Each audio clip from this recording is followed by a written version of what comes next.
Welcome to the Mostly PodOutatNight. Mostly, I am Salem, joined by my co-host Graveyard. Hello. This is episode 182. Yes, that's 182 of our weekly All Things Horror podcast. Now, another Olympics has come and gone, and we honor their host country with another round of Italian classics. This time we focus on the master of Italian horror, or sometimes called the master of the macabre himself, Mario Bava. We're focusing on his early 60s career this time around. I mean, he did a lot of early stuff in the 50s, but it was almost all Italian stuff. Yeah. He didn't really start doing, crossover type things until the early 60s, and these are probably his three most famous of his early career. He's done a lot more other stuff. We'll probably do more of these episodes at some point, but they're probably, when you look at the list of his, these are going to be at the top of the list for sure. For sure. So, Mario Bava, we have Black Sabbath from 1963. We have Blood and Black Lace from 1964, and we have Planet of the Vampires from 1965. Okay, so Black Sabbath, 1963 is an interesting movie. It is essentially, it's an anthology movie. It's three separate stories, which is, I guess, kind of rare for this two period. Normal length, one short one, honestly. Well, I would here's what I would say. I think that the original movie was supposed to be the third one, and they didn't have enough to make like a full feature film out of it. And so they were like, hey, what if we just add on two other little spooky stories and then go with that? Because literally the first two are not very long. Yeah. Like the first two are like maybe 15, 20 minutes. Right? And so then but the third one is like a full 45. Oh, yes, easily. So, I mean, it's maybe even, honestly, maybe long. They may be like an hour. The third one might be like, anyway, it really feels like that. It really feels like they hard focused on the third one, and the first two are just kind of like appetizers. Yep. Not necessarily bad, but that's how this is set up. So I guess we'll start with it. The narrator, your kind of like host intro person, is Boris Karloff, who is, if you don't know who Boris Karloff is, he was a very famous actor back in the old days. Like he was old in the 60s. Yes. So like in the earlier days of Hollywood and films, he was he was like a guy who did kind of spooky characters, but we're talking, old time stuff. OG Frankenstein's monster. Right, exactly. So so by this time he's pretty old, but he's still like the OG. But a lot of these kind of it seems to be like, filmmakers that are either like very low budget or foreign, they kind of pull in these washed up actors, right? that are like, they have a famous name, but they haven't done anything for a while. And that's kind of like what they did with Boris Karloff here, because they heavily sold the film on his back. And again, he's a character in the third movie, but I think they were like, well, let's lean into this. So they made him the narrator, and stuff like. Anyway, I think this stuff came later, but that's okay. We'll focus on the story. So, story one is an old lady dies, and they call a nurse, I guess, to go in and like prepare her body. I guess that's what was happening, right? Sure. I mean, she was some kind of nurse, and the person called her saying the old lady died. You have to like prepare her. So I don't know what was going on. But anyway, so this nurse comes in to like prepare the body. The other lady's like, I'm spooked out. Like, I need to get out of here, because the lady died with like a crazy looking death mask, right? Yeah. So they're like, the lady, I just want to kind of get out of here. Like, you do your thing, and then we'll leave. Like, we're both leaving. She's like, you're not going to stay here with it? No. I'm not staying here. Like, this is this is freaking me out. I'm getting out. So the lady is like, "Oh yeah, I'll take care of the body," and she looks at the old lady, and there's a big giant ring on her finger, Mm-hmm. which looks like cheap costume jewelry to me, but apparently it was something that she needed. So she It's the most coveted steals, ring in the world. right? Yeah, she steals the ring, and then goes home. Mm-hmm. And then when she goes home, spookier things start happening, right? She hears water dripping. She hears, stuff moving around in other rooms. She starts seeing the spooky old lady, like just appearing in other rooms and stuff. And Flies. eventually, yeah. And eventually, like the old lady, like comes to life and then like strangles her to death. And Oh, then, yeah. And then like when they find the body, she like strangled herself. And well, it looks like she strangled herself, but essentially they say she died of fright. yeah. And then another lady, the lady that found her body, um, apparently stole the ring off of her body. So Which, like the like, curse is continuing. it feels like that ring had like a spike on it. The way like the finger kept getting damaged, realize the ring has been removed, right? Right, right. And So right, like I said, a pretty short, pretty mm-hmm. easy story there. That's it. That's the whole first story. There's really nothing else to add there. Yeah. Okay, the second one is also very short, very sweet, right? So there's a lady that comes home from a party or I don't know, a funeral. I honestly don't Gathering, know. an event. Yeah, an event of some kind. So she comes home, and she's like getting undressed and getting ready for bed, and her phone rings and she answers that nobody's there. Phone rings, answers, nobody's there. Phone ring, answers. It's this guy that was, I think, her husband or her boyfriend, but he's been dead, and he's like literally like sexually assaulting her over the phone. No, he was in prison.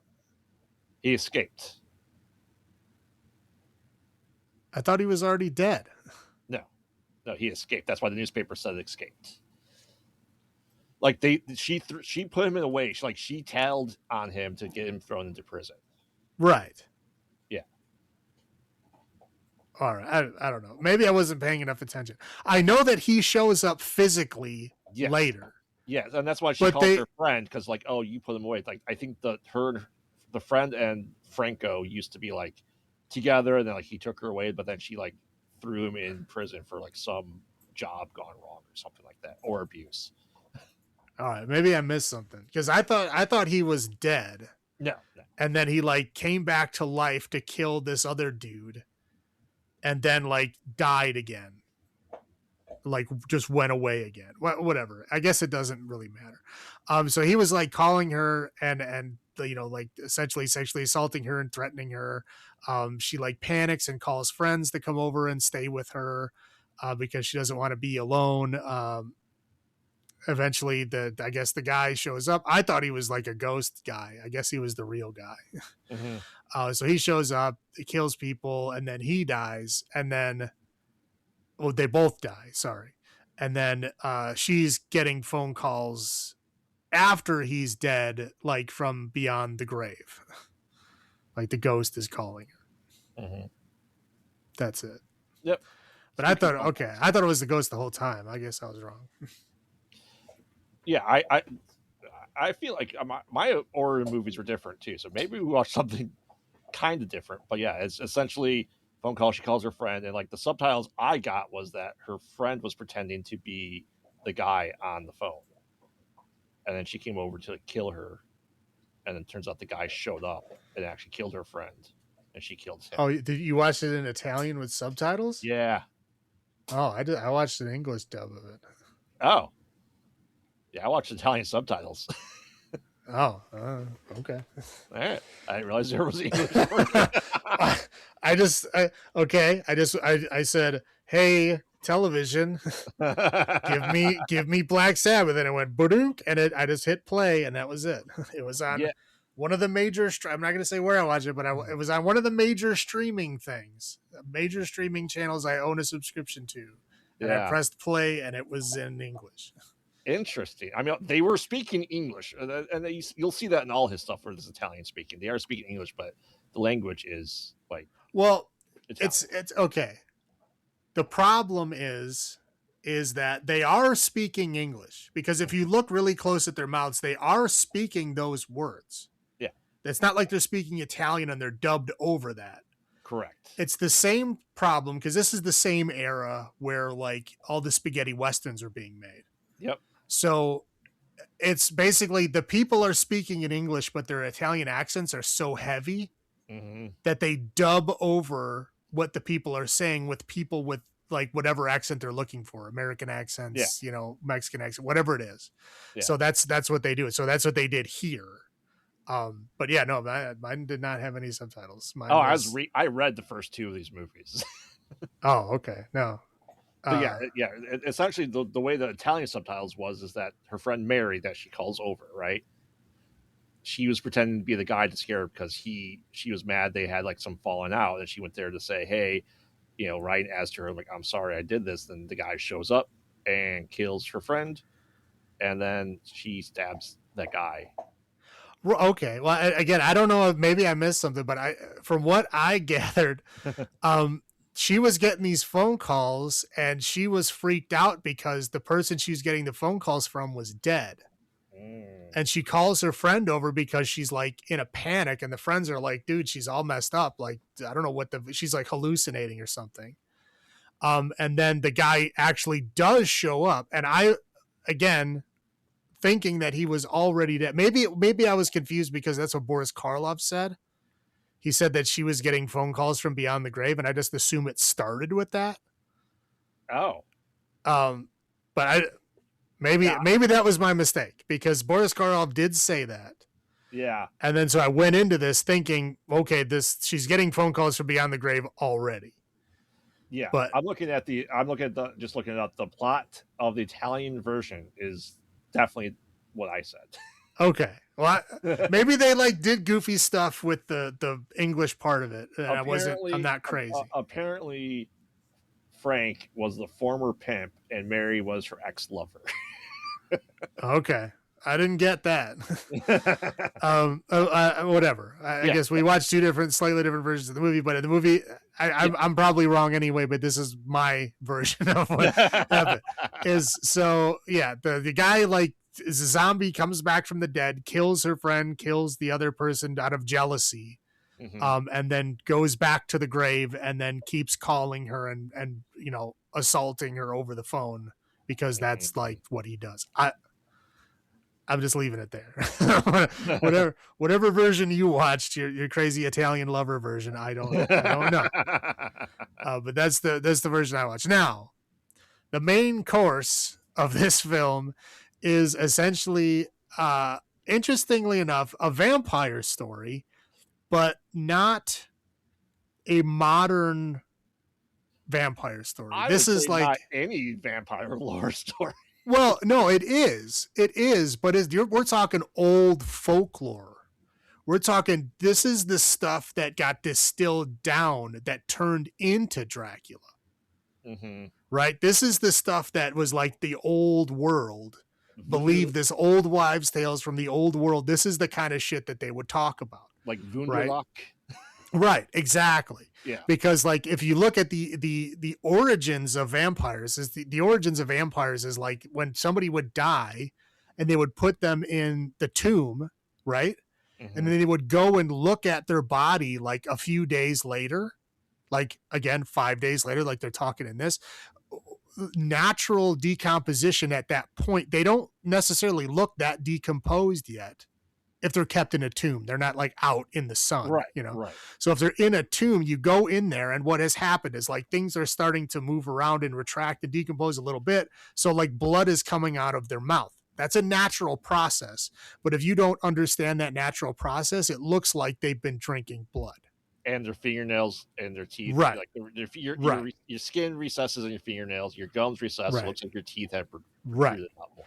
Right. So that was the old world misunderstanding that like people would get up from the grave and go eat other people. So that's like why they started like staking people in the coffin and cutting off their head and shit to like make sure they wouldn't come back. Right. Whatever. That's the old world story. This is like sticking with that old world story, right? Yeah. So like yeah, so I'll just go to sorry. So there's a guy that like traveling. This is like old timey stuff. This is Yeah, like we're back in like the medieval ages. Well, I wouldn't say that far, but not maybe like 1700s ish. right. Yeah, I would say like pre.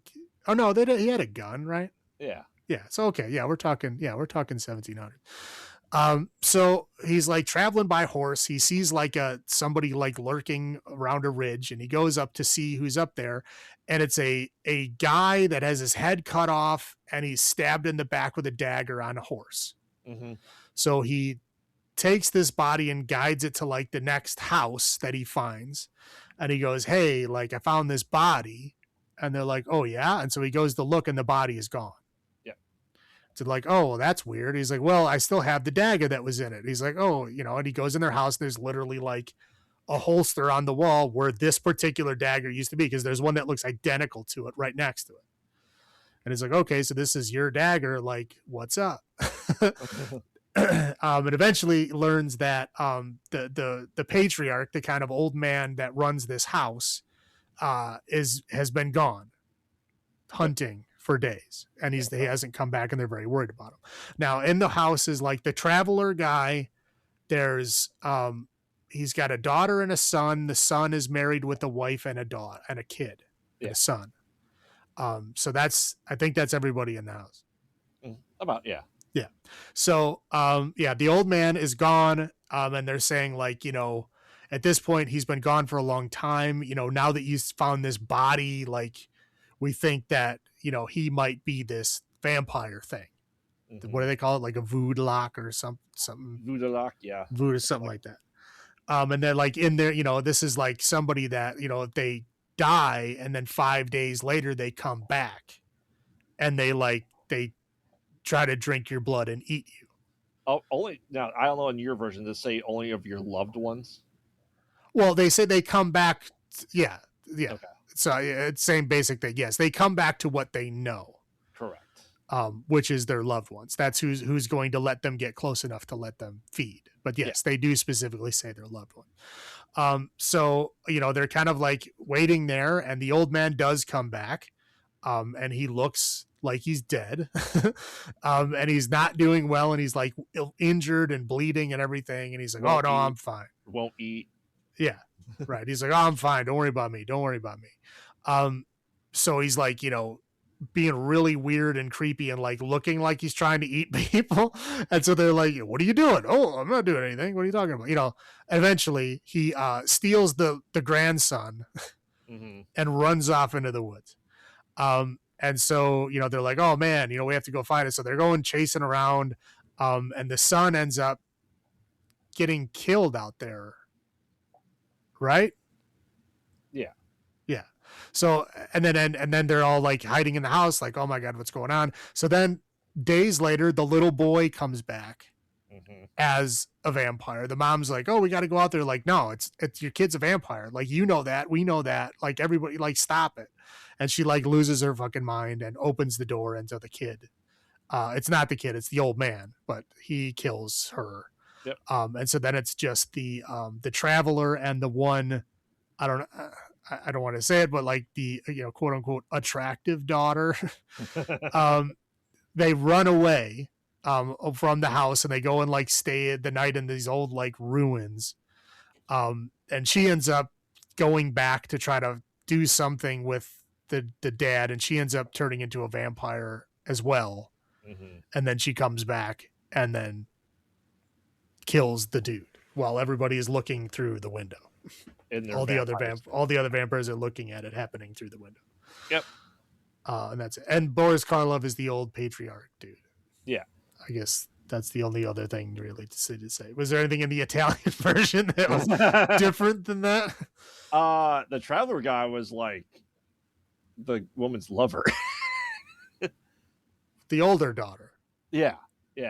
But like they just met. It wasn't like they were lovers before then. Well, in the Italian version, they say how much they love each other. So they do. No, they still say how much they love it. But like in the American, like he had known her for like 12 hours by the time he's saying "I love you." Right. And then the movie ends with it being behind the magic of Boris Karloff riding on the horse. Right. Yeah. Like with people with branches and all that shit. Yeah. Did you have the weird introduction about the guy talking about the theater and vampires? Yeah. Okay. It's Boris Karloff. At the very beginning? Yeah. Wow, it didn't look like him. Okay. He's an old man. Yeah. No, he I'm was just the guy that did the intro and all the narration. He did the intro and then the lead into the first story. Then he did the bridge to the second story. Then he did the bridge to the last story. huh. Interesting. Not in your version? No. Oh wow, yeah. I just Yeah, had the beginning talk about vampires maybe in the theater with you, so be quiet. yeah. Yeah, he did that. And then he went into the when he was talking about how like water dripping can like, drive a person mad. And he was like, it was an interesting shot because he was like, the camera was looking at like a pool of water, and like you could see his reflection in the pool of water, and they kept like dripping water into it. Okay. Did you see Huh. that part? No. Oh, okay. Yeah. That's when he was introing into the lady stealing the ring and the curse. Mm.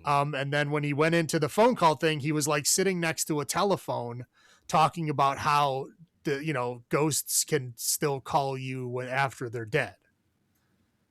And again, that's why I was like, maybe it was me just assuming that the phone call was coming from a dead person right away. Maybe he wasn't actually dead yet. I don't know. Did you have like the dead guy's head in yours? Which guy? The vampire. Yes. Okay. So I'm looking at it. So like the American, the English language version changed the plot of telephone, given the supernatural element and removed all references to prostitution and lesbians. Yes, that is true. That is true. That was not present in the version I watched. Okay. Interesting. So yes, I guess I watched the English version. But yeah, the English version has a lot more Boris Karloff doing introductions and talking and stuff. So I missed Karloff. Damn it. Yeah. I don't know. I'll say there's the streaming service I watched it on begins with a P. Yeah. So you get yeah. Yeah, I know. yeah. So yeah. And that interesting enough, the next movie I watched on there too. So I wonder if your version is different. And you said yours was in Italian subtitles. The second one, right? Oh, easily. Okay, yeah, mine was all in English. Oh, okay. The third one is English. Yeah, the third one was English. Yes, third one no problem. But the third one I watched the same place that you did because it didn't exist anywhere else. Yeah. Okay. So the first and second one I watched in a different service that had the regular English dubbed versions. So. Wow, interesting. Yes. Do you want me to go first for my highlights for Black Sabbath? Hey, sure. Okay. Of course, Boris Karloff, right? Yeah. I saw more of him than you did. Yeah, I know. I still enjoy the Karloff I did get, so that's cool. Obviously, vampires, the Wunderlock, whatever they call it. I want to say Wukadlock, but that's something else. But. Yeah. But yeah, I mean, it's still interesting. It's obviously the meat and potatoes of the movie, right? Yeah. And this my highlight's gonna be different for yours because you had a ghost Frank, I had a real Frank, right? Yeah. Because I'm like, wow, I thought that twist was great. Like, oh, this woman, this ex-lover, pretending to be this guy they put away, and like she's teasing him and just tormenting this woman on the phone because she's like able to see, like, oh, you hid your jewelry, oh, you hid your money, I can see everything. Comes over, then starts to confess, and then the real Frank shows up and kills her.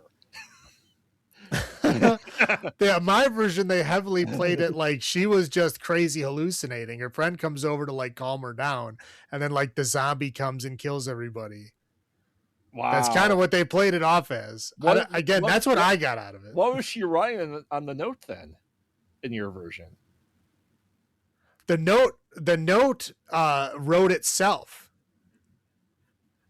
Wow. Okay. It was a bad freeze frame. Like that, she was holding a note in her hand, and it was a freeze frame. Her finger did not move at all, and it was a blank note, and it wrote out itself. Huh. And it was, I don't remember what it said, but it like wrote itself out. And I was like, well, that's stupid looking. But it was, yeah, something like, you're mine, and you will be forever, or some goofy shit like that. they really implied the supernatural. Yeah, they did. That's what I was Yeah. saying. Like it was like a ghost calling her, and like again, the one you watched, there's no ghosts at all. This one, it was a ghost, Yeah, no ghosts. and they had an intro with Boris Karloff talking about ghosts calling you on a phone. Yeah, didn't have that. Well, you should watch it. You just have to watch the first two. The last one seems to be the same, and it's so watch the Yeah, first two and compare. yeah. And like I said, and it's macabre enough, right? And I guess this is supposed to be like everyone's saying a spiritual successor to the Dunwich Horror. I don't know if I see that, but I don't know. I don't see it as a spiritual successor. I see them both as just '60s horror films, like right. '60s inspired. Because, well, I mean, this one isn't really. The next one is inspired by the '60s, like heavily, because it's got a lot of fashion and stuff in it. Oh, easily. But this one, I don't know. I don't think so. Other than there being some '60s sensibilities in it, I don't really see the link. Yeah. Well, that's what I got. How about you? Okay. I tried to like come up with one for each of the stories here. One, like I said, Boris Karloff was great. Yeah. Even though I got more of them than you did. The format of the three stories is fun. I mean, especially for '63, right? It's kind of fresh for that time period. The first one is essentially like the Telltale Heart. Yes. I mean, it's basically like a retelling of the Telltale Heart, which I thought was interesting. The second one, I thought, well, again, this is going to be different for you, because when she answers the phone and like the person's like, "So what are you wearing?" It was like directly out of Scream. Yeah. It was like, I was like, oh wow, I wonder if Scream got this directly from this movie, because it's like almost the same thing. She's just like sitting there like doing her normal thing, and the guy's like, "Oh, so what are you wearing? What are you doing?" Yeah. And the '60s wardrobe is always interesting to me. Because like women wear so many layers of clothing in the '60s. Like they could take off like their first two layers and they still look like they're wearing normal clothes. Well, by today's standards. Well, she took off like 3 layers, went to the bathroom, put on 2 more layers to go to bed. Yeah, that's what I'm saying. Like this is back then. The fashion was so weird. Like it was, their wardrobes had to be so big, is they had to be wearing layers at all times. It just fascinates me. Sorry. The second one fascinates me even more because there's a lot more fashion in that, but we'll talk about that later. But anyway, I thought it was fun. Okay, so the third one, I really liked that it was an old school like vampire folk tale version. Like we very rarely get that. We'll get flavors of it, but it's always like a modern vampire with kind of like some old timey flair to it. Right. Because like Nosferatu did that, with like the old Russian vampire, the new Nosferatu. Yeah. Did that with kind of like the old, Russian, guy, like the outfit and the attitude and stuff like that. It was, some old folklore in there, but like this one is like literally it's like a story, like a traditionally told folk tale story. And I thought that was pretty interesting. Again, we already talked about how the first two are essentially appetizers and the three is the main course, because it's like at least twice as long. Okay, so I'll roll into my low points here. I'd say that old lady's death mask from the first one was like ridiculous. Like it was like a mask and her head was like way too big. Yeah. It was weird looking. The first two stories, the music was like very generic and overpowering. Just like very loud, like whenever things were happening, even when there's like people talking, like the music was like overbearing what they were saying and stuff. Third one, not so much, but the first two definitely. Again, yeah, sexual assault over the phone is never fun. Again, and now I specifically said from a ghost, which in your story is not from a ghost, but we'll see. And again, the second one, in this one, it really seemed like, okay, I forgot about this part. I'll tell you about it now. She was like called her because she's freaking out because like this person that called her that's already dead. So the friend comes over to calm her down and literally drugs her. Yes. But not for any nefarious purpose, drugs her because they're trying to help her sleep. Yeah. Now I'm sure in your story it was completely different. Yeah, she was actually poisoned, like put her to sleep to like leave a note as like an exposition saying, "I'm sorry, it was me all along, and I'm just going to." We don't know what she was going to do next. Was she going to murder her? what was she going to do? Or just drug her and leave her the note? I don't know. She got killed before that. Yeah, so in this one, it's like, yeah, she drugs her that's so she can like get a good night's sleep because she's like hysterical. And then the friend stays there to like make sure that she's okay. And then the ghost comes and kills her. Hmm. But yeah, again, Did, it's did, just they, it's bizarre to me. It's like I'm fascinated. did they also have the joke about it being poison in yours? The joke? Yeah. She's I like, don't. is it poison? She goes, ha ha ha. No. I don't remember. I don't All think right. so. Okay. Well, can't have lesbian poison, I guess. Yeah, I guess not. Uh, Again, I mean the dubs are so bad. Well, yours is probably not so bad. Well, you said yours was still in English though. Oh, if you, and that's the thing, like if you have the English subtitles and you're reading it and matching their lips, it matches up perfectly. So I'm like, they're clearly speaking the words I'm reading on screen. Anyway, I was like bad dubs, but mine was normal English. I'm sure yours was like something different. I mean, Oh, I want to watch that one. it was it was English, it was Italian dubbed English subtitles. Interesting. That's how I watched it. Interesting. Yeah. And then yeah, for all of them, they're bad dubs. But in the last one, there's like, the guy knew her for like 12 hours and is like in love with her. Hmm. They didn't have any date or anything or like any alone time. It was like they literally just had casual conversation and then like horrible things happen and then I love you. I was like, okay, dude, Mhm. need to back down. But again, she was okay with it. I don't know if that was the time thing. I don't know, but Maybe. it was weird. That's all I got. Yeah. I talk about the guy and be nice to the vampires in the theater. I'm like, I'm not sure I want vampires in my theater. Why not? They I, gotta watch. They want to watch movies too.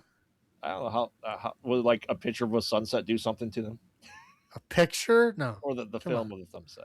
No. Okay. No. And this is just the two I think true today, especially with the telephone, is the insatiable need people have to answer the phone when it's ringing. Right? You don't have to answer it. Right. Well, back in the old days, you had to like leave it off the hook or unplug it. Right. I'd say in both our versions, if you're getting called from someone you thought was someone you threw in jail or a ghost, just leave your phone off the hook. Like, Well, if don't it's a answer. ghost, it doesn't matter if it's plugged in or not. Yeah. Well, It's a for my ghost. version, she could have just took it Yeah, off she the could hook. just unplug it. Right. Yeah. Yeah, and been fine. Like I think people still have that need. People like, oh, I need to answer my phone call. You don't, unless it's someone actually important. You don't really have to. I don't know. I'm the opposite. Like, I'll look at the phone and be like, I should answer this. And I don't. And like, I'm just like, I hate answering the phone Well, it's just so like much. I think it just runs like people, had to answer the phone every time it rang. Sure, like if everyone is already at your house, like if you have a family, there's no need to answer the phone. But like I think people still have that, like, ooh, I got an email, how exciting! And that's the same thing, just now emails instead.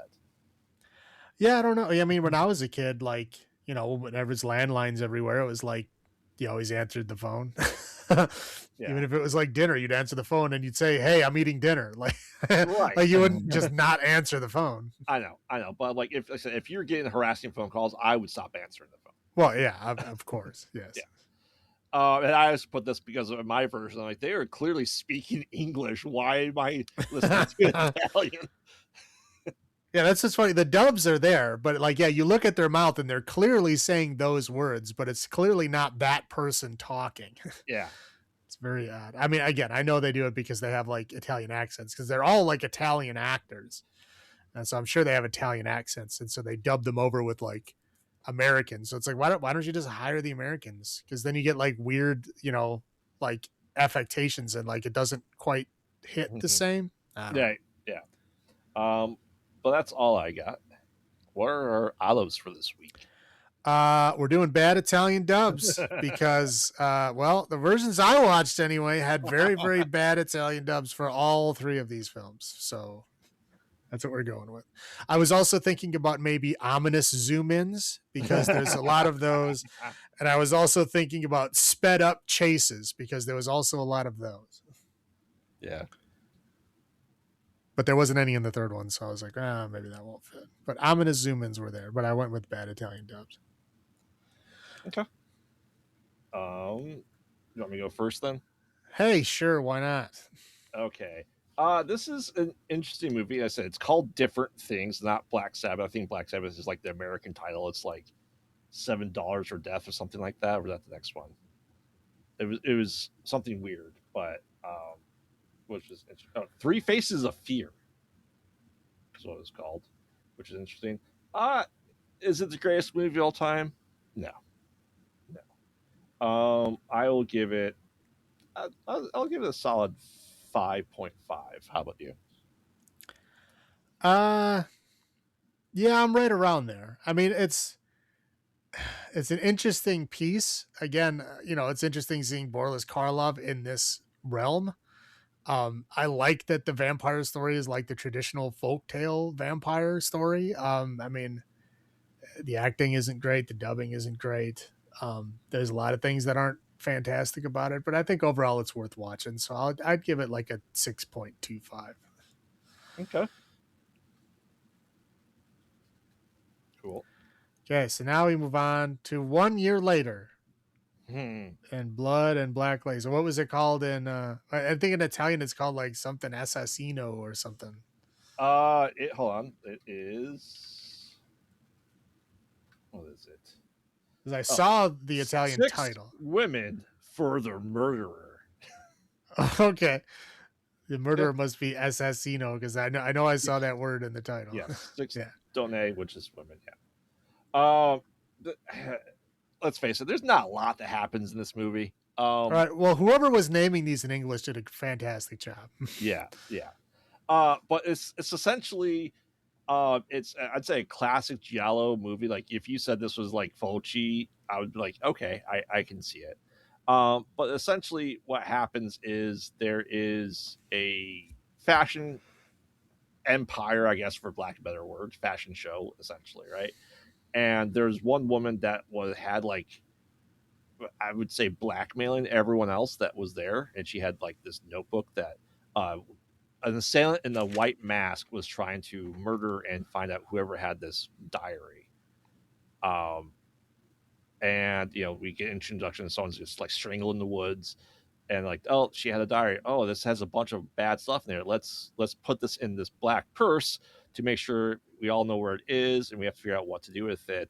And during the course of the fashion show that's going on there, it gets taken. We don't see who it was because we have a conveniently placed wall of clothes that go in front of it. Does this match up so far with your movie? Uh, well, yeah. So far, yeah. We'll find out. We'll find out where it Okay. goes. Okay.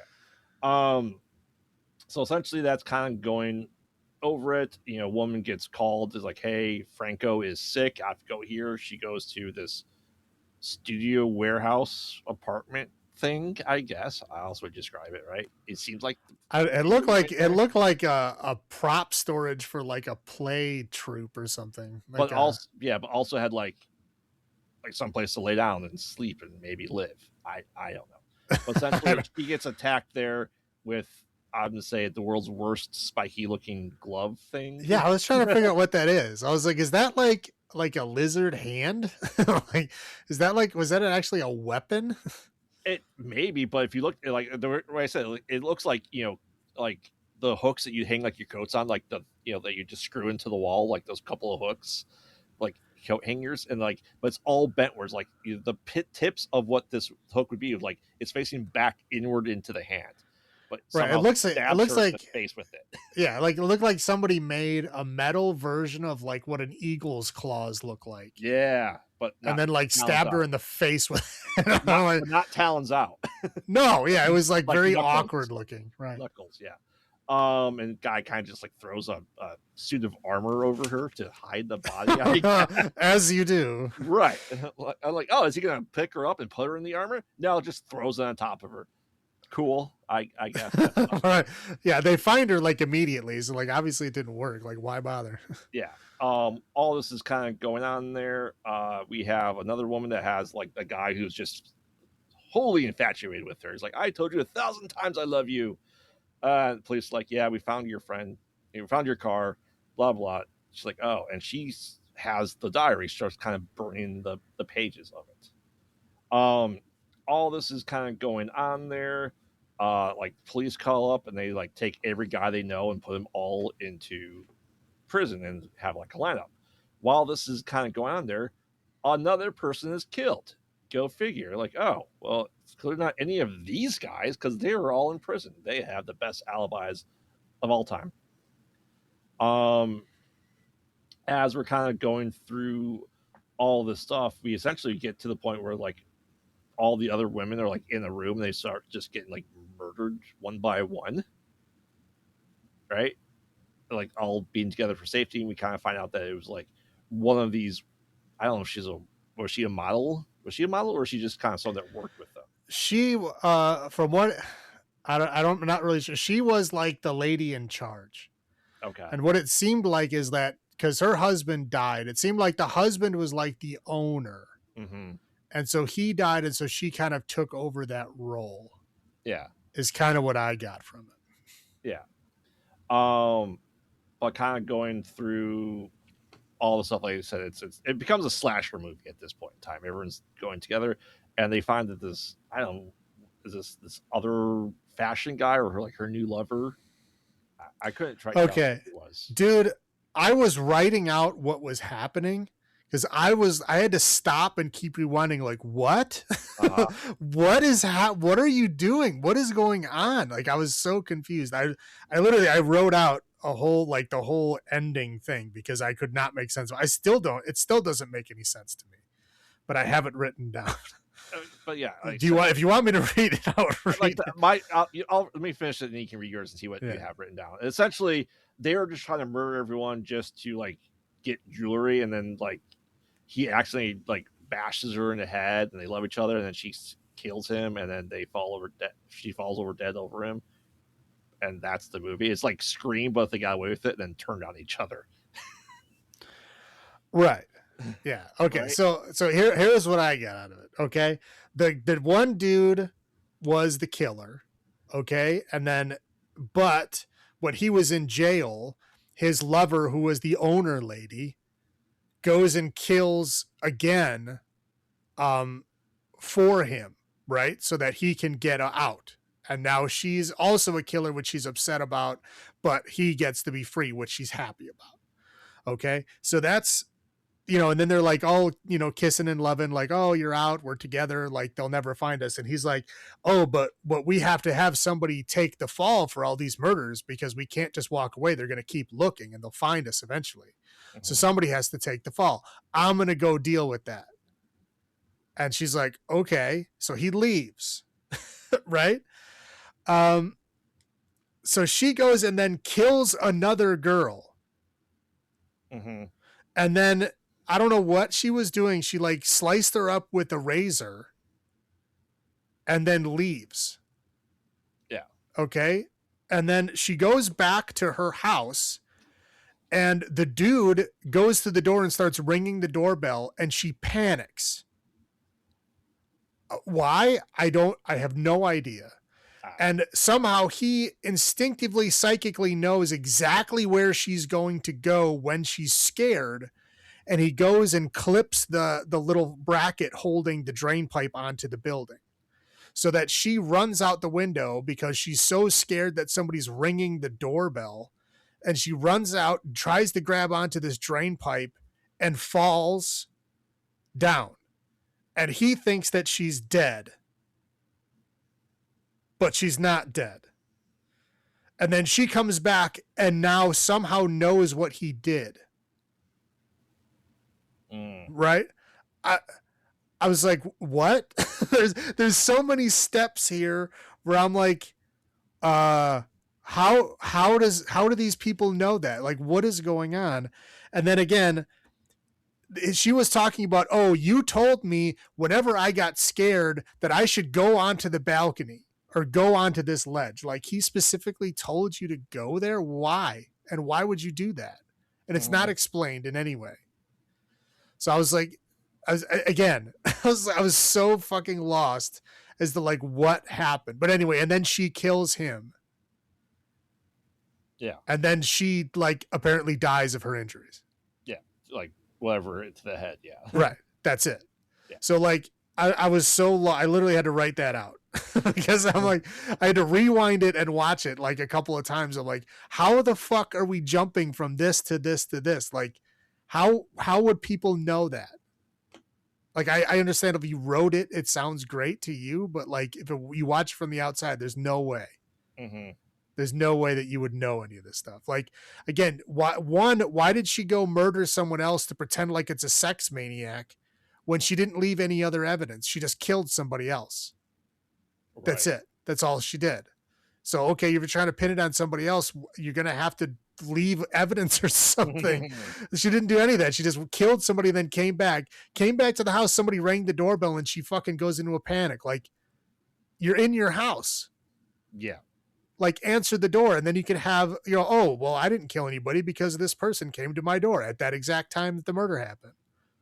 Right? Like, but it's the dude. It's the dude she's in cahoots with is the guy ringing the doorbell. Yeah. Which, again, doesn't make any sense. Correct.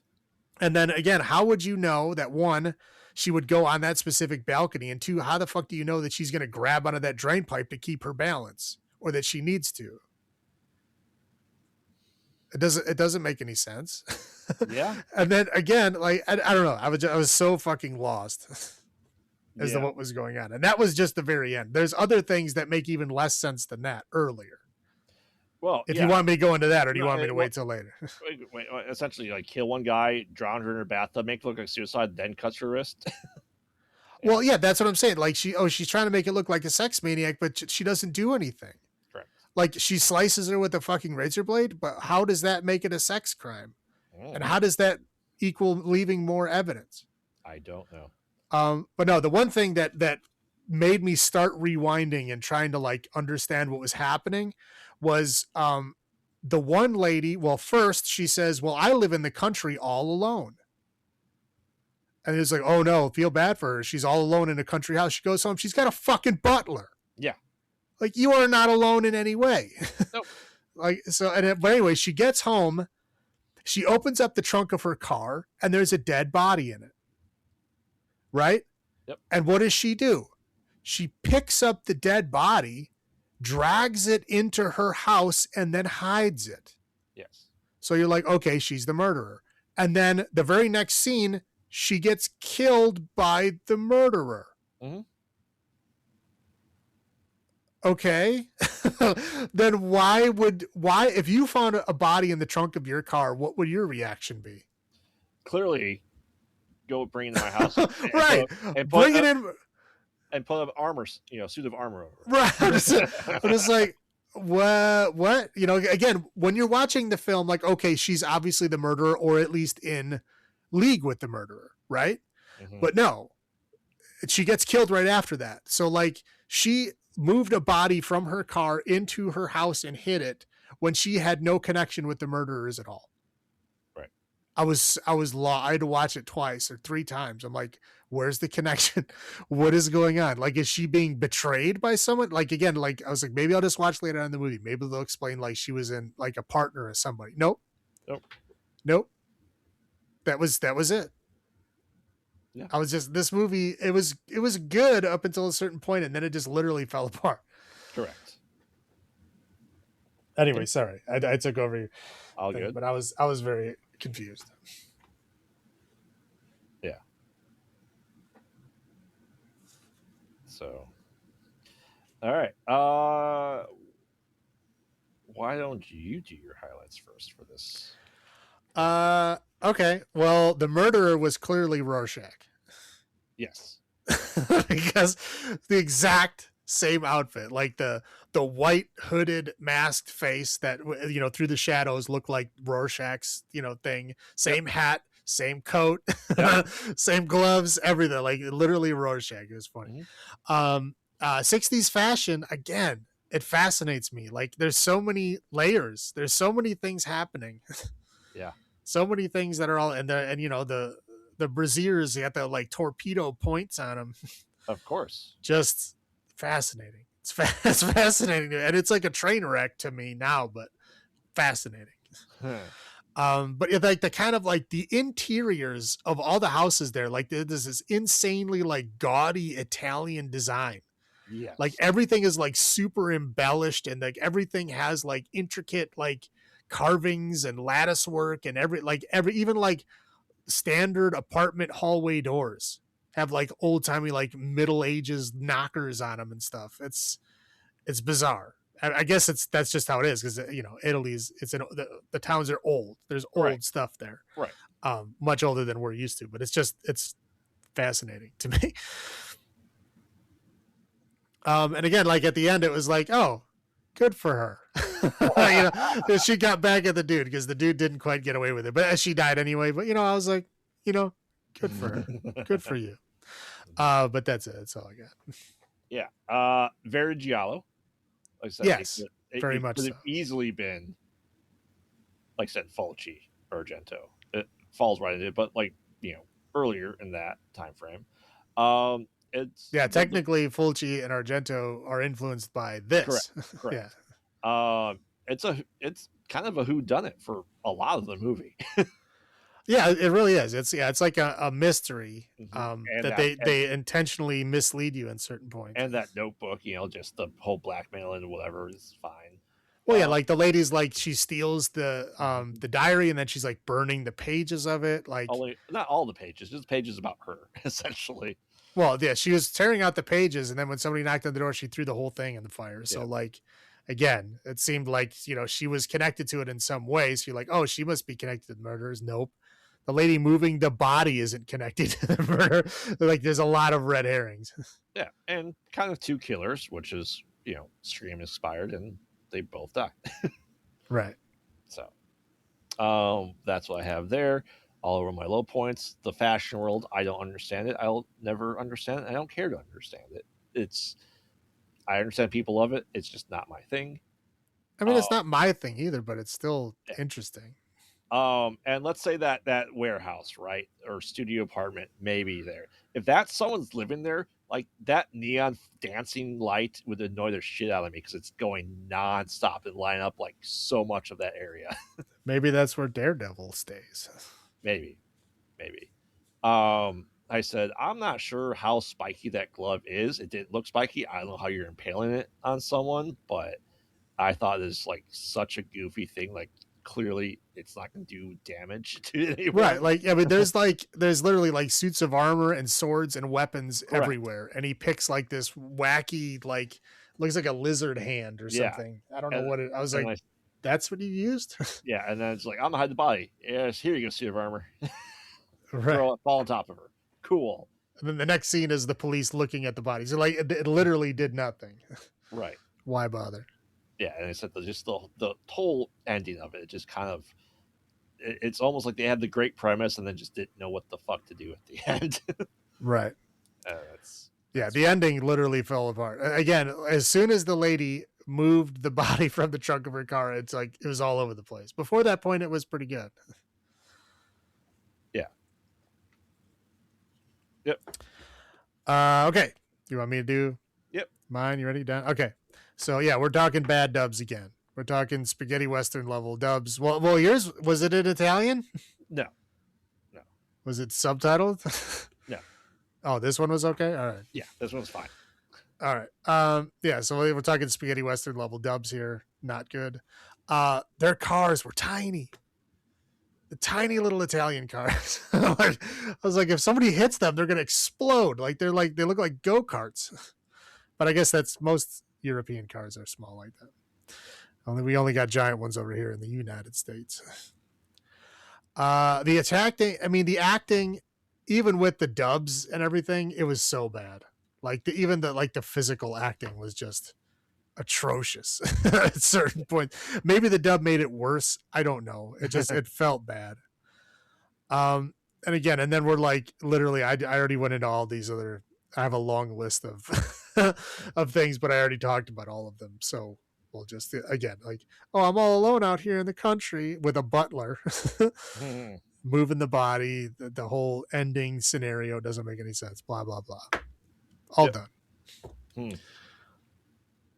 So, Blood and Black Lace, 1964. What would I give this film. Now, uh, I'm going to say I didn't like this one as much as I liked Black Sabbath.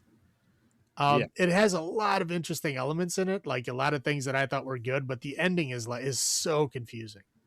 I don't know if they like rewrote things or if like somehow it got dubbed wrong or I don't know. I don't know what was happening. Sometimes it didn't make sense to me, but I'll give it 5.15. Yeah, it just it. I don't know. I don't know. I just don't think it was, as you said, as interesting by any stretch of the imagination. I don't know what else to say about that. Yeah, it's definitely worse for me. I'm gonna go down to. I agree about with your point assessment down there. I'm gonna go 4.75 bad Italian dubs out of 10. It's just like I said, it fell apart at the end. It just makes zero sense to the point. Like I said, you had to write it down just to figure out what the hell is going on. Right. You know, and I'm usually pretty good about following along with wacky storylines, but like this one, I was like, hold on, like this is relying way too much on these like, you know, well again, because if you write this stuff down and film it that way, like of course it could be whatever you want it to be, but like you have to realize that like if you're a person in this world and you're relying on like crazy luck, you know, like, oh, I'm going to snip this one bracket on this one drain pipe and I know she's going to grab that specific drain pipe. Like, you don't fucking know that. There's no way. You Right. can't plan for that. Right. But yeah. Yep. Anyway, so now we're moving on. Yes. To Planet of the Vampires from 1965. Now, I don't know if this one just felt like an old 50s movie or if it was like thought of in the 50s and it wasn't filmed until the 60s. I don't know. But it literally, the beginning is like picture a 50s space movie with like miniatures like floating through like space on wires, like next to like a big globe also on a wire. That's essentially the beginning of this film. Yeah. It's two spaceships. They go to a planet where they're getting some kind of signal. And they're going to investigate. This is obviously far future. They're in spaceships and they're wearing these fantastic black leather outfits with like these weird warlock collars. It's Hell yeah, fantastic. Fantastic design. Yeah, fantastic design. So they go to this place and like there's two ships and the one ship is like, oh yeah, we're gonna go check this out. Like, hey, we're talking on the phone and we're joking and they lose contact completely. They're like, oh, okay. So what's happening? You know, so okay, well, we have to land and find out what's going on. So they land. There's still no contact. They don't know what's going on. And as soon as they land, people on their ship start doing goofy stuff. And they don't know what they're like. When they like confront them and like shake them, like, what are you doing? They don't remember what they were doing. Correct. Like somebody else was in control of their body. So like the one doctor goes as far as to like literally leave the ship. And then he trips and falls on a rock, and then they find him, and he's like, "Oh, what am I doing out here?" Like you didn't even know. Hey, those 40 G's mess with your mind, man. Right, 80 G's. He said it was 80 G's. 80 G's, yeah, even worse. Like yeah, in real life you'd be a puddle, but whatever. Correct. This is space. Maybe. He mentions that 40 G's is usually kills people, and they're yeah, which is not true. It's even less than that. Yeah, it's like that. But so they're all like, "Oh, that's weird. What's going on?" So he's like, "Seal up the ship. You know, well, we're gonna go out in a scouting mission." So they go out on the scouting mission to find this other ship. They find the other ship, and everybody's dead. And it looks like they all like killed each other. And they're like, oh, well, this is interesting. What's going on? So we're going to bury all these bodies, right? So they bury all the bodies. They go back to their ship. And then we see all the bodies like raise up out of the ground. Yep.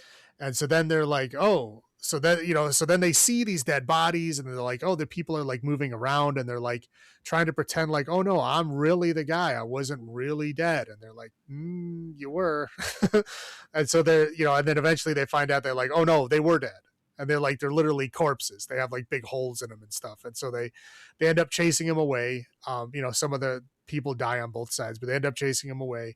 Again, they bury people again. And then like the one lady appears, like literally she only appears halfway through the movie. And then all of a sudden she's hysterical because she keeps seeing dead people, even though they've already like seen a dead person be reanimated before this point. but she's freaking out about it for some reason. Anyway, two other people go off and they find another spaceship, an alien spaceship this time. So they're looking through the alien spaceship. There's like these big, weird, giant alien looking things. I don't really know what the point of that was on the other ship, other than to show that another alien ship had been here before and died. But it was a kind of a longer scene that really didn't really go anywhere. I think it's like this other ship answered the distress call. Right. But we didn't find that out till the end. Correct. But at this part, it just seems like a really long part of them going through quote unquote alien technology and how to escape or whatever. But like ultimately, it doesn't mean anything. So anyway, they go back to their ship. And at this point, they now figure out that whatever it is, they're inhabiting these dead people. They can inhabit living people, but they only can, they're very fragile. They can literally be shook out of it. But if they inhabit a dead person, they can come back as in that body. And at this point, they literally like talk to them like, yes, we're an alien race. We can't live on our own. We have to inhabit other bodies. We can share bodies with you if you let us, but we can just take over your dead bodies too, because that's easy for us. But, you know, we need to get off of this planet and you need to bring us with us, you know, and they're like, no, you can't do that because you're going to take over Earth and you're going to kill everybody. And they're like, probably, you know, they don't even try to deny it. They're just like, yeah, you're probably right. So they go, okay. So they fight them off the ship. They go back to they're like, oh, we're going to go back to this other ship and just take off because they steal their, I don't know, MacGuffin thing that like helps them survive in space. So then it's the asteroid blocker. Yeah, it was like the meteor extractor or something stupid. It was some dumbass thing. It like somehow stop meteors from hitting the ship or something. So the vampire, we'll call them vampires at this point. The vampires go back to their ship and they're about to take off with this meteor ray gun thing. So the captain and the one lady who are not like taken over yet go to fight them on their ship. They kill a whole ton of them with like a ray gun that looks like it's just shooting propane flames out. But they're fighting each other with that stuff, and they get the meteor extractor. They come all the way back, fighting. They get on the ship, and they take off. So it's the captain and the lady who went and got the thing, and then the engineer dude who stayed behind to like fix everything so they could be ready to take off. So they take off and they're going in space. And he kind of discovers that the captain and the lady are acting kind of goofy. Yeah. So he confronts them and he finds out that they're really aliens have taken over their body. And so he's like, oh no. And then he like destroys the meteor extractor thing and he dies in the process of doing that. And the movie ends them basically going like, yeah, I guess our ship's going to blow up. And then let's land on this planet here. And they look and it's clearly Earth. And they look a primitive planet. Right. I thought they were going to call the Battlestar Galactica. Like I thought they were going to like, oh, they're going to populate the Earth and they're going to be like Adam and Eve. But no, they looked through the scope and like were looking at like New York City. So it was like they were just going to like New York. Yeah. They were just going to like take over the Earth, I guess, whatever. But yeah, I was like, I thought for sure, I was like, oh, they're doing Battlestar Galactica. This is where they got it from. But no, they didn't. So that's it. Pretty much, yeah. Now, I feel like I've seen this movie before. This is a kind of movie I've seen like clips of and pictures of because it's very kind of iconic looking. Yes. I've never seen this movie before. I had to look. I'm like, did Mr. Science Theater do it? Did Riff Tracks do it? No. What I think is where I've seen clips of it from is well, I'll get into one of the highlights here. So it's entirely possible because I know there's some audio clips from this movie used in something else. Do you want me to go first? Do you want to go first for your highlights? You can go first. Obviously, the costumes are spectacular. They are. Those leather outfits. I was like, man, them warlock collars are awesome. They're like permanent warlock collars that are like literally like touching their face. It's fascinating. And you see why though when they put their helmets on, it just goes over just like their chin to their back of their head, because those cowls that Batman wore in the Batman essentially is that high. Is great. I think the set design is classic. It's a colorized version of the 50s sci-fi. You can Well, see it's retro futurism. That's what they it's call it. yeah, obviously big inspiration for Star Trek, the 60s one. I like there's like giants and vampires and kind of zombie vampires, vampire possession, I guess if you want to call it that, right? Because they're like, oh, we can possess you or we can raise you from the dead. It's better just to let us in, which is interesting. The no, never, that line is in a lot of stuff. Rob Zombie used it, and his brother Spider One used it for V is for Vampire, and I'm pretty sure they used clips from this movie for their music video because that's where they got the line from. So that's my best guess as to where I've seen all these clips. I like Power Man 5000, of course. I'm sorry.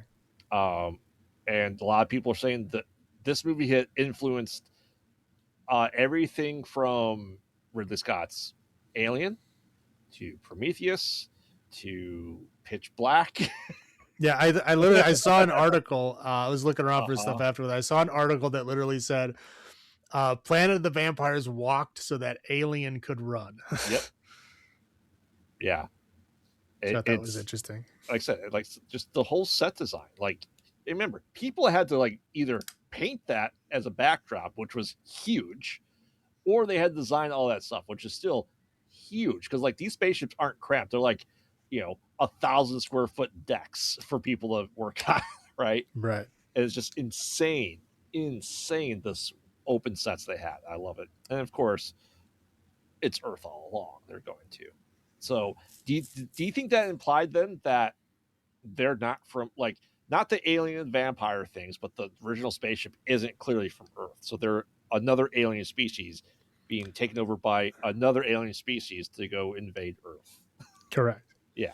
Yeah, because if you look, like when they were talking about like a lot of the technical stuff, they were using terms that don't exist. Right. And I think they weren't like using made up space words like sometimes things do. I Right. think they were doing that intentionally to show you that they are like somehow different evolution of technology. Yep. Oh, they still build their buildings out of iron and stone. Of course. What well your spaceship's made out of metal. What are we building it out of? Well, it Like, looks like metal. We don't know what it is. oh, is it synthetic like what they did in Battles of Uh, Galactica where they sprayed the synthetic Cylon stuff on? You Maybe. don't know. Who knows? Um, that's what I have. How about you? Yeah, again, number one, them outfits, man. Fantastic. Two, again, retrofuturism. I got the same 1 and 2 that you do. But yeah, the ship's bridge is fantastic. The guns that they have are amazing. Very, very ray gunny. But I really liked the alien ship. I know I said in the explanation that like it really is pointless that it's there. Like there's nothing happens there that couldn't just have been in another scene. But it's kind of fascinating that they put it there. They have this whole other like giant alien space. They have like kind of like a truly alien looking interior, where like things are like weirdly geometrically shaped, and they have like, obviously the ways that they interact with things are different. Like they try to like touch this light and they get shocked, because they can't use it, and they, kind of figure out that like, oh, because they were so big, it must not have shocked them. Blah blah stuff like that. It was just genuinely interesting alien stuff, I thought. And like the language, like they turned on whatever that machine was, it was clearly their language, and he was clearly talking in like giant alien language. But yeah, they were just like, turn it off, and like, dude. Yeah. Anyway, we'll talk about that again. So another thing I thought it was very interesting is how thick the doors were. Yeah. Now that is very rare. Like even like things that have like real spaceships and doors and hulls and everything, they're not that thick. No. I just think it's interesting that they were like, oh, it's in space. They would have really thick doors. And so all the doors are super thick. Even in the alien ship, they're super thick. It's funny to me. Again, the whole like, are they mind parasites? But again, like you don't know who to trust, right? It might be anybody. It Mm-hmm. could be your friend, could not be your friend, could be your friend is dead, and it's somebody walking around in his corpse. You don't know, and that's fun. That's Mm-hmm. interesting. Okay, we'll roll into low points here. Yeah. Again, we got some terrible dubs. Mm-hmm. I think, was yours in dubbed English or was it subtitled again? Oh, it was dubbed English. Okay, all right. Yeah. They had one woman on the whole spaceship. Yeah. And I wrote that in the beginning, and then about halfway through the movie, another woman appears Mm-hmm. out of nowhere, seemingly, and all she does is like freak out and scream and get hysterical because she thinks dead people are around, and then she dies very shortly after that. Well, I mean, think about the time frame this was made. They can't be professors and rocket scientists. Come I'm on. just saying, yeah. Like, of course, the one woman is like the communications Right. person because Correct. that's what they can allow them to do. Mm-hmm. But yeah, but there's only one woman on the whole ship. And then, but one later showed up. It was funny. Anyway, like at some point, I don't know if they ran out of the black leather uniforms, but they started wearing these like orange and gray tracksuits. Yep. I'm like, what? What is this? Did they run out of those outfits? And then like the leather outfits come back, and then there's just like a couple of people wearing the gray and orange tracksuits. They're just never explained. Like I don't understand why. They're clearly inferior outfits. But I did not like them. Yeah. And again, like you found an alien technology, right? Clearly an alien ship, alien corpses, and you find what is most likely an alien recorded language. And his first thought is smash it until it stops making noise. You're supposed to be a scientist, like astronaut, dude. Like, what is wrong with you? Anyway, and I thought I was laughing hysterically. I had to stop the movie because I was laughing so hard. There is a door that when they go in the door and they're like, oh, this is the elevator, they are very clearly just squatting down. Yes. Like they go in there and they're like, oh, we're going down the elevator. And they're very clearly just moving, like squatting down. Like it's obviously not moving. It's just them squatting. Oh my God. I was laughing so fucking hard. Yeah. Same thing when they come back up. It's just them standing up. It was, oh man, I was dying. But that's all I got. What do you got? Yeah.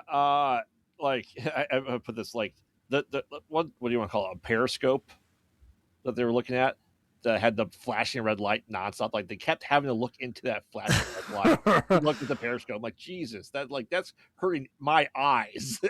Having to be an actor to stare at that. I'm like, I don't understand why the red light's there. Sure. You could act with your eyes closed, you know. I know. No, maybe I can't. But, the whole G thing, like I feel like we knew that 12 Gs was like deadly to humans at that point in time, and then going saying, "Oh, this is 80," and we're fine. Well, again, now they can say, "Well, they're not human," so their G's mean something different. If they're used to that type of G's and they go to Earth, they're gonna like float off the ground for them. Like it's gonna be nothing. Well, maybe their G's compared to our G's are divided by 10. Oh, you're saying one's an imperial, one's metric, right? Yeah, we don't know. They're not human. Yeah. I know that's a cheap answer, but that's there you go. I liked how the guy he sold it, right? He always like if you ever watch like classic Star Trek, like the red shirts, the people in the crew, like that guy's clearly has a giant like wrench and it's turning something, but it's not actually turning. Like when he like I would call it the escape room puzzle door that he had to like take those two magnetic things that slid them together to be able to open the door. It was clearly open the entire time. But he's and like that, just like that generic, sci-fi bullshit that exists at that point in time. Like, how's this supposed to work? I don't know. And I would say they also did that with the meteor extractor. Yeah. Like he was supposed to be unscrewing it. And he was clearly just slapping it with his hand. Yeah. Well, and then like, you talk about the guns, like the way they were holding their guns, like didn't seem like that's the way it would be. Like they had like there is front. Right. There is a way to do it. And there's a hilarious point later on in the film where they are fighting and the one lady throws him the gun and he catches it and aims it at him the wrong way. Correct. And then they cut, and then he's holding it the right way. But it is like he's very clearly holding it the wrong way. And again, I laughed a lot at that point. Well, you think the handles would be at the middle or back of the gun?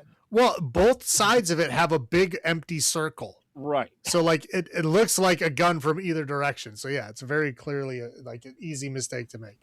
Yeah. And I laughed like when they were going to open up and find that body, that like the sheet ghost that popped out. Like, I was like, there's clearly no one there. Like, why are they pretending like there is? Correct. Yeah. And then like the guy's like, how do you know we're damaged? You look damaged. Like opens up his leather vest. And it's like, clearly just a shirt with like a bone glued on top of it. It's a shirt with some spaghetti spilled on it. I know. Like I said, it's hilariously bad. I'm just shocked that, like I said, Mr. Science Theater never did it with Rick Tracks. I'd love to see a version of that. Well, again, there are ridiculous parts of this movie, but there are also very interesting parts. It's kind of equal parts ridiculous 50s space movie and then like something else. It's trying to be something else. It's injecting some intelligence into it, but it can't quite get over that wacky 50s kind of background that it's in. Correct. It has to be close to the tail end of sci-fi movies like this, right? Again, this feels like it was written in the 50s. Right. And then they like kind of rewrote some interesting things in it because it probably didn't get made because it was too generic. And so they rewrote some of the stuff to make it like interesting to where like, oh, who do you trust? Who is the alien, who is not? I'm pretty sure the original script probably was like very clear who the bad guys were. Right. And so this one makes it a little bit more loose and open and a little bit more like, tension, stuff like that of like, oh, what is really going on? That all that added on probably later. And I think that's the interesting part. It makes this a little bit unique. Yeah. Like I said, it's always interesting to see the end of that era of that type of film, right? Like I said, I think because sci-fi went by the wayside shortly after this. I think for a good decade until like Alien came back. Well, yeah, it was like this and like Star Trek, the original Star Trek, and then it was like drought for a long and I think there's some interesting stuff in between, but it really didn't start up again until like the early 70s. And I think then with the success of Alien really popularized it through the 80s, so we get the cheesy sci-fi aliens again. So yeah.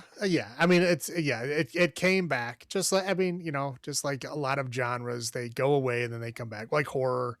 It never truly goes away, but it's like certain elements go away, as we know, like have died out for the most part. Right. Well, yeah, like your classic slasher was like in the 80s. We kind of have like the revisionist ones in the 90s. And then we had some in the very early 2000s, and then they've never really gone away, but they've fallen off as far as popularity very heavily. So there's still always some coming out, but they're like nowhere near the volume that they were. Right. Yeah. They're able to be generic in the 80s. Right.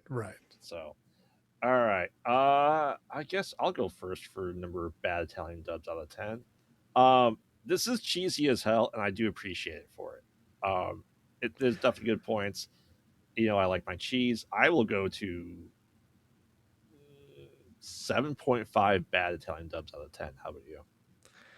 Yeah. Now, again, is it cheesy at certain points? Of course it is. Like, again, we got the weird ray guns, the retro future, spaceships, the ridiculous miniatures. But there is a little extra to this, right? There is a lot more like smart plot stuff happening, right? It's not the dumb, like turn off your brain, atomic monster type of space horror. It's like there's more to this. There's kind of intrigue, like who is the bad guy, who isn't the bad guy, what is going on, like what happened to those people, what happened to these aliens. There's kind of like bigger unanswered questions that I think are pretty fun. So I did appreciate it. I will give it a 7. Okay, cool. That's all I got. All right, that's all I got. So if you thought the 60s were old school, Wait until you see what we have for next month. All next month. Yeah, that's right. The entire month. We're taking a time machine all the way back to that decade of ridiculous horror films we just mentioned. That's right, the 50s. Taking an entire month to pay homage to some foundational beginnings of horror. That's right. Next week, we begin with some classic 50s horror, space horror, kind of the precursor to Planet of the Vampires. We're going with It, The Terror from Beyond Space from 1958, The Thing from Another World from 1951, and Forbidden Planet from 1956. Are you excited? I am. I haven't watched these in a while. Have you seen all these? I honestly don't know. I know, I know I've seen at least one of these, but I'm not sure which one it was. Maybe not. Honestly, I don't know if I've ever seen them all the way through, even if I have. That's Forbidden Planet is essentially the robot from Lost in Space. right before he was Robbie the Robot. Right, and obviously the Thing from Another World is the inspiration for the thing. Right? Yeah. Yeah. I know of these. I just don't know if I've ever like watched them all the way through. Because I usually don't do a lot of old 50s stuff, but you know what? We're gonna make up for that. We're gonna do it. There you go. So we're gonna all next month. We're gonna have all different things. We're even gonna have a director spotlight. I won't tell you who it is yet. I don't want to spoil the surprise, but it is a guy who made at least 3 horror films in the 50s that we're gonna watch. But yeah, so it's all month, all 50s, all the time. So remember, we watch bad movies, so you don't have to. And this has been Graveyard saying, "Have you checked on the children?" This is Salem saying, "Long live the new."